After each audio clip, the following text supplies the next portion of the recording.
నమస్తే రవి సార్. నమస్తే Lakshmi. Sir, Tiruvuru TDP party ఆఫీస్లో కొంత రచ్చ జరిగిన పరిస్థితి సార్. కేశినేని నాని అలా కేశినేని చిన్ని వర్గీయుల మధ్య అది కాస్త అక్కడ తిరువూరు టీడీపీ ఇన్ఛార్జ్ దేవదత్ మీద కొన్ని వ్యాఖ్యలు చేసే వరకు వెళ్ళింది. ఆయన దానికి మళ్ళీ కౌంటర్ ఇవ్వడం ఇటువంటివన్నీ జరిగాయి. సో అసలు ఇప్పుడు ఎలక్షన్స్ దగ్గర పడుతున్న వేళ ఇటువంటి ఘర్షణలు ఇవి పార్టీ పరంగా అంటే ప్రజల్లోకి ఎటువంటి సంకేతాలు తీసుకెళ్తాయంటారు సార్? తప్పకుండా పార్టీల్లో సార్ ఎన్నికలు అనగానే అభ్యర్థి ఉన్న ఎమ్మెల్యేనో లేదా ఓడిపోయిన అభ్యర్థితో తామే మళ్ళీ పోటీ చేయాలని ప్రిపేర్ అవుతూ ఉంటారు. పార్టీలేమో ఈయన్ని పెట్టడమా లేదా అనే వాళ్ళ ఆలోచన వాళ్ళది. వాళ్ళు పార్టీ గెలవాలి అనేది వాళ్ళకు ఉంటుంది. ఇప్పుడు ఉదాహరణకు వైఎస్ఆర్సీపీ చాలామంది ఎమ్మెల్యేలను మారుస్తూ ఉందని అట్లా ఉంది కదా. ఇప్పుడు ఉదాహరణ ఇప్పటికి వాళ్ళు 14 మంది ఎమ్మెల్యేలను డ్రాప్ చేశారు టోటల్గా.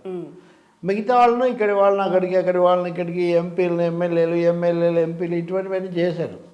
ఆయా పార్టీలకు హక్కు ఉంటుంది నిజంగా చెప్పాలంటే. రెండోది వాళ్ళని కన్విన్స్ చేసుకోవటం అదొక పెద్ద ఇది. కానీ ఇప్పుడు మనకు మీడియాలో బహిరంగ చర్చలు లేదా లీకులు వీటన్నిటితో ఇదొక పెద్ద దుమారం అయిపోతుంది. ఇప్పుడు అమర్నాథ్ మంత్రి గుడివాడ నిన్న కళ్ళ నీళ్ళు పెట్టుకుంటున్నాడు అనకాపల్లి నుంచి ఆయన డ్రాప్ చేశారని.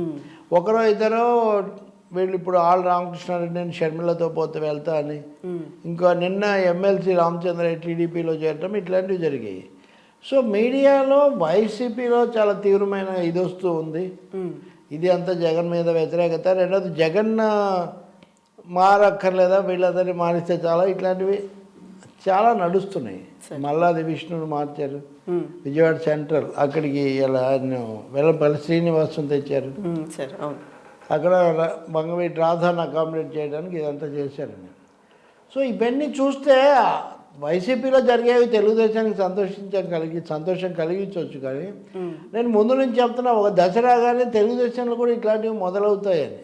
ఎందుకంటే ఏ పార్టీ కూడా అందరినీ సాటిస్ఫై చేసే విధంగా టికెట్లు ఇవ్వలేదు. తెలుగుదేశంలో సమస్య కూడా ఉంది. ఇప్పుడు మీరు చెప్పిన తిరువూరులో అక్కడ జనసేన పాత్ర ఒకటి ఉంది. కేశినేని నాని ఎప్పటి నుంచో కొంత అసంతృప్తితో ఉన్నాడు వాళ్ళ నాయకత్వం పట్ల. చంద్రబాబు నాయుడుతో ఎప్పుడు ఆయన ఒకసారి దండ ఏమంటే కూడా వేయలేదు, విసిరేసాడని ఇట్లాంటివన్నీ విజువల్స్ అన్నీ ఉన్నాయి. అయినా కొంచెం అట్లా నడిపిస్తున్నాడు. ఇప్పుడు ఆయన తమ్ముడు చిన్ని అతన్ని ఎంకరేజ్ చేసి నా మీదకి ఉసుకొల్పింది పార్టీ నాయకత్వం అనేది నాని యొక్క బలమైన అభిప్రాయం. ఆయన దాన్ని దాచిపెట్టుకోలేదు కూడా. ఇప్పుడు దాంతోపాటు విజయవాడలో టీడీపీ తరఫున ఎప్పుడు వోకల్గా మాట్లాడే ఉమామహేశ్వరరావు, బోండా ఉమామహేశ్వరరావు, దేవినేని కాదు, బోండా ఉమామహేశ్వరరావు లాంటి వాళ్ళు, లేదా ఆయనతో పాటు ఇంకో మిత్రుడు, వీళ్ళు ఎప్పుడు కేశినేని నానిని టార్గెట్ చేస్తూ ఉంటారు.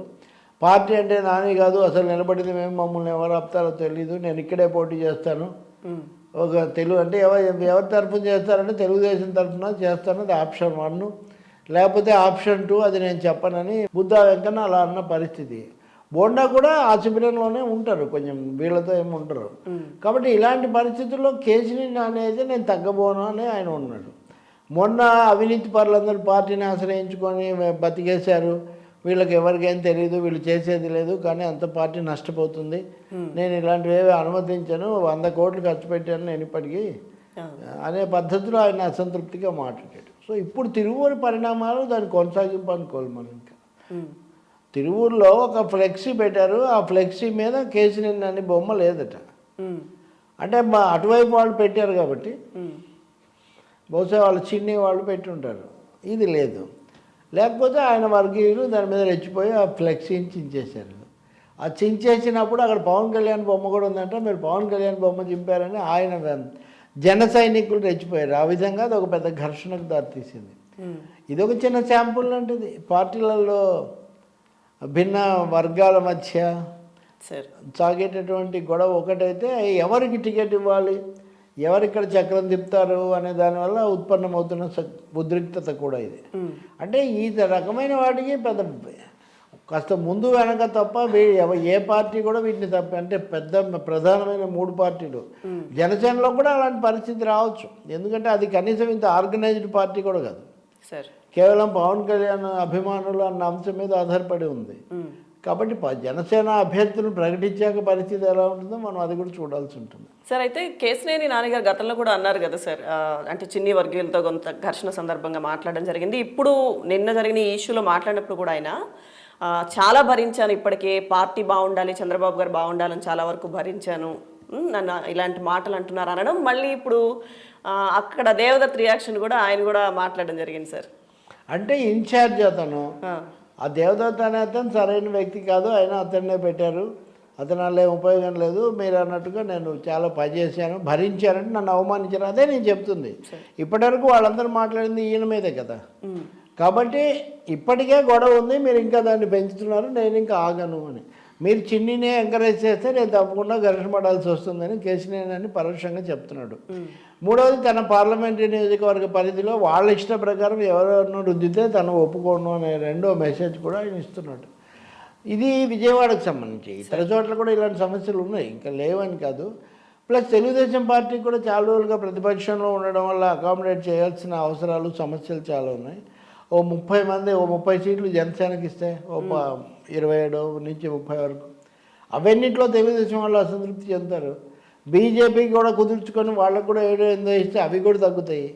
సో టీడీపీ ఆ విధంగా ఒక తీవ్రమైన సమస్యను ఎదుర్కొంటుంది. పైకి ఇంతవరకు కనపడకపోయినా కొన్ని ఎంపీ సీట్లకు ఇప్పుడు కేసీఆర్ ఎంపీ, గల్లా జయదేవ్ ఎంపీ. గల్లా జయదేవ్ కూడా అంత యాక్టివ్ ప్రొఫైల్ ఆయన మెయింటైన్ చేయట్లేదు. అసలు వ్యాపారంలోకి వెళ్ళిపోదాం, ఈ రాజకీయంలో మనకేమనే ఒక విధమైన అసంతృప్తిలో ఉన్నారు అని కూడా చెప్తున్నారు. బీజేపీ వాళ్ళు ఎక్కువ ఎంపీ సీట్లు అడుగుతున్నారు, బాబు కూడా రెడీగా ఉన్నారు అని. సో ఇవన్నీ ఈ మల్లగులాలు, ఈ టర్మోయిల్, ఇదైతే తప్పనిసరిగా అనిపిస్తుంది. టీ కప్పులో తుఫాను అన్నట్టుగా ఇది టీడీపీ కప్పులో తుఫాను. వైసీపీ షేర్ వాళ్ళకు ఉంది కానీ, బట్ టీడీపీకి అన్ని వనరులు లేవు, ఎందుకని ప్రతిపక్షం కదా, అధికార పక్షం కాదు. కాబట్టి ఎదుర్కోవాల్సిన పరిస్థితిలో ఇలా వాళ్ళ నాయకులే అటు ఇటు రోడ్డు మీదకి వెళ్ళి కొట్టుకోవటం, గాయాలు తగలటం, ఇది తీవ్రమైన పరిణామమే. సార్ అంటే టీడీపీ అధినేత చంద్రబాబు నాయుడు గారు ఈసారి ఒకే కుటుంబం నుంచి ఒకళ్ళకే అవకాశం ఇస్తామని చెప్పడం కూడా కొంత ముందు ఇటువంటి పరిస్థితులు మనం చూసే అవకాశాలు ఉంటాయా సార్? ఇప్పుడు ఒకే కుటుంబం నుంచి ఒకరికని ఇప్పుడు నాని తమ్ముడిని ప్రోత్సహిస్తే ఏమవుతుంది అంటే, నానికి ఎవరికి ఇస్తారు? ఈ ప్రశ్న ఎలా ఉత్పన్నమవుతుంది? నేను 2 సార్లు గెలిచి అసలు పార్టీ అంతా ఓడిపోయినా దాన్ని నిలబడ్డాను, అలాంటప్పుడు మీరు ఒకరికే ఇస్తామని లేని వాడిని తీసుకొచ్చి, అంటే నన్ను దెబ్బతీయడానికి మీరు లేని మా తమ్ముడిని మీరు తీసుకొస్తున్నారనేది నాని ఆరోపణ. ఇట్లాంటివి ఇప్పుడు ఇదివరకు పత్తిపాటి పుల్లారావు కూడా మాజీ మంత్రి, ఆయన కూడా అంతే. అక్కడ ఒక ఎన్ఆర్ఐని తీసుకొచ్చి ఆ ఎన్ఆర్ఐ దాన ధర్మాలు చేస్తున్నాడు, అది ఇదని ఆయన ఎంకరేజ్ చేస్తున్నారు. ఎవరెవరు వస్తే వాళ్ళు అభ్యర్థులు అయిపోతారో ఆయన కూడా కొంచెం తిరుగుబాటు లాగా మాట్లాడారు. తర్వాత కొంచెం సర్దుకొని ఉండొచ్చు, కానీ లోకేష్ కొంచెం యూత్ని తీసుకురావాలి, కనీసం 3వ వంతుగా టికెట్లు యువతకి ఇస్తామని వాగ్దానం చేశాడు. సో యువతకి ఇవ్వాలంటే అది వరకు తాతలను తగ్గించాలి కదా. సో అదొక సమస్య. 70 ఏళ్ళు దాటిన వాళ్ళు కూడా చాలామంది ఉన్నారు. 3 సార్లు 5 టైమ్స్ 6 టైమ్స్ గెలిచిన వాళ్ళు, హ్యాట్రిక్లు. ఇప్పుడు యనమల రామకృష్ణుడు, గోరంట్ల బుచ్చయ్య చౌదరి, సోమిరెడ్డి చంద్రమోహన్ రెడ్డి, ఇక్కడ కర్నూలు లాంటి చోట కేఈ కృష్ణమూర్తి, ఇలా చెప్పుకుంటూ పోతే ఒక పెద్ద జాబితా. వీళ్ళంతా సూపర్ సీనియర్లు. ఈ సూపర్ సీనియర్లు కొంతమందినైనా తగ్గించి యంగ్స్టర్స్ని పెట్టాలి అనేది ఒకటి. రెండోది బీసీ, ఇప్పుడు జయహో బీసీ అని వాళ్ళు ఇప్పుడు జరుపుతున్నారు. సో బీసీలకు కొంచెం ఎక్కువ ఎంకరేజ్మెంట్ ఇవ్వాలి. ఎందుకంటే జగన్ మాట్లాడితే నా బీసీ నా ఎస్సీ అని, అలాగే 5 ఉప ముఖ్యమంత్రులు వాళ్ళని పెట్టని ఇవన్నీ చేస్తున్నాడు. అవన్నీ ఎంతవరకు వాటి మీద విమర్శ ఒక తీరు, కానీ ఈ పార్టీ వరకు ఈ పార్టీ చేయాలి కదా. జనసేనను అకామిడేట్ చేయాలి. వైసీపీ అసంతృప్తులు కొంతమందిని తన దగ్గర చేర్చుకొని పవన్ కళ్యాణ్ వాళ్ళని జనసేన అభ్యర్థులుగా ప్రొజెక్ట్ చేస్తున్నాడు. అప్పుడు అక్కడ ఉన్న వాళ్ళు ఏమంటారు, వాళ్ళంతా కాంగ్రెస్ వైసీపీ వాళ్ళని ఆయన చేర్చుకొని మా మీదకి ఉసుగొల్పుతున్నాడు, మన పార్టీని దెబ్బతీస్తున్నాడు అని తెలుగుదేశం వాళ్ళు అంటారు. సో ఇలాంటి అనేక వైరుధ్యాలు, పరస్పర సమస్యలు ఆ కూటమిని వెన్నాడుతూ ఉన్నాయి. చూడాలి ఇంకా. నిన్న జరిగింది కొంచెం మరీ శృతి మించిన రభసలాగా అది తయారైంది. అంటే ఇన్ఛార్జ్ నేను దళితుడిని కాబట్టి నన్ను ఇటువంటి మాటలు మాట్లాడుతున్నారు, మీడియా ముందుకు వచ్చి అందరి ముందు ఇటువంటి వ్యాఖ్యలు చేయగలరని ఆయన కేసీఆర్ నాని గారిని ప్రశ్నించడం అయింది. అలాగే ఈ ఘర్షణలో పోలీసులు కూడా దెబ్బలు తగలడం మీరు అన్నట్టుగా. దళితులే ఎస్సీ సీట్లు, రిజర్వ్డ్ సీట్లు ఎటు తిరిగి అక్కడ దళితులు ఉంటారు. ఎస్సీ ఎస్టీ సీట్లలో అందులో మళ్ళీ ఏ వర్గానికి అంటే ఏ శిబిరానికి చెందిన వాళ్ళు అంటాని వాళ్ళు ఈ సమస్య వచ్చింది. ముందు నుంచి ఉంది అది. అంతకుముందు కూడా అక్కడ ఎప్పుడు సమావేశం పెట్టాలన్నా ఇదివరకు సన్నాహక సమావేశం అన్నప్పుడు కూడా ఇలాగే చర్చ వచ్చింది. పైగా జనసేన తెలుగుదేశం యాంగిల్ కూడా ఒకటి ఉంది కొంచెం. ఇది కేవలం నాని వర్సెస్ చిన్ని ఒకటే కాదు. ఇప్పుడు ఇంకా అటువంటివి కొన్ని వస్తాయి. ఇప్పుడు వసంత నాగేశ్వరరావు కాదు, వసంత కృష్ణప్రసాద్ ఉన్నాడు, ఇంకా అట్లాంటి వాళ్ళు కొంతమంది ఉన్నారు. ఇప్పుడు ఈ అసంతృప్తి చెందిన వాళ్ళందరూ ఏమవుతారు వైసీపీలో? వీళ్ళందరినీ తెలుగుదేశం తీసుకోగలుగుతుందా? ఇప్పుడు షర్మిల వచ్చింది కాబట్టి కొంతమందిని కాంగ్రెస్లో కూడా తీసుకుపోవచ్చు అంటారు. తీసుకుపోయిన తర్వాత అక్కడ పోటీ పెరిగితే వీళ్ళు ఏమవుతారు? కాబట్టి టీడీపీలో ఇలాంటి క్వశ్చన్స్ వచ్చే అవకాశం ఎక్కువగా ఉంది. అందుకని చంద్రబాబు దాని మీద చర్చ అలౌ చేయకుండా ఆయన లోపల తన సర్వేలు చేయించి ఎవరికి టికెట్ ఇవ్వాలి అన్న దాని మీద ఎక్కువ ఫోకస్ పెడుతున్నట్టు. దానికి జనసేన పవన్ కళ్యాణ్ కూడా ఒప్పుకోవడం కూడా ఒక సమస్య. కాబట్టి ఇప్పుడు మీరు చూస్తుంది అడుగుతుంది రౌండ్ నెంబర్ 1 అని అనుకోవాలి. ఇంకా చాలా రౌండ్లు ముందు కూడా జరుగుతాయి. ఇటువైపు అటువైపు కూడా జరుగుతాయి. Thank you sir.